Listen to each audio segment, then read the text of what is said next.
ರಾಜು ಏಕೆ ತಡವಾಗಿತ್ತು? ನಾನು ಬರುವಾಗ ಒಂದು ಮರದ ಮೇಲೆ ಹಕ್ಕಿ ಇತ್ತು. ಸುಂದರವಾದ ಹಕ್ಕಿ ಇತ್ತು. ಅದನ್ನೇ ನೋಡ್ಕೋತ ನಿಂತೆ, ಅದಕ್ಕೆ ತಡವಾಗಿತ್ತು.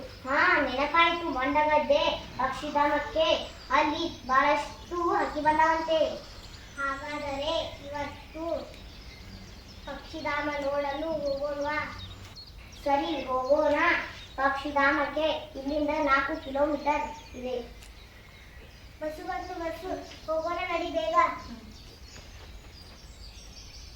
ಮಂಡಗದ್ದೆ ಬಂತು. ನೋಡು, ಅಲ್ಲಿ ಸೂಚನಾ ಫಲಕ ಕಾಣುತ್ತಾ ಇದೆ.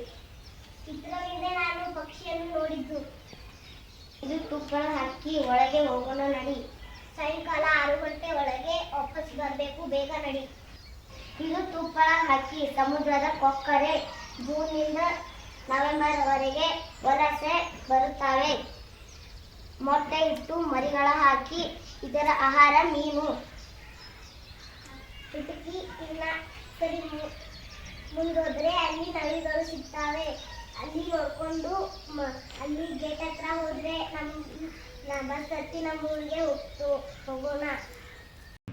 ನಮಸ್ಕಾರ ಎಲ್ಲರಿಗೂ. ನನ್ನ ಹೆಸರು ಸಾನ್ವಿ ಬಸವರಾಜ್ ಕಾಂಬ್ಳೆ, 2ನೇ ತರಗತಿ. ನನ್ನ ಹೆಸರು ಅನುಶ್ರೀ ಮಾಂತೇಶ್ ಕಾಂಬ್ಳೆ, 2ನೇ ತರಗತಿ. ನಮ್ಮ ಶಾಲೆಯ ಹೆಸರು ಸರಕಾರಿ ಕಿರಿಯ ಪ್ರಾಥಮಿಕ ಕನ್ನಡ ಶಾಲೆ ಪರ್ಶಾನಟ್ಟಿ. ಧನ್ಯವಾದಗಳು.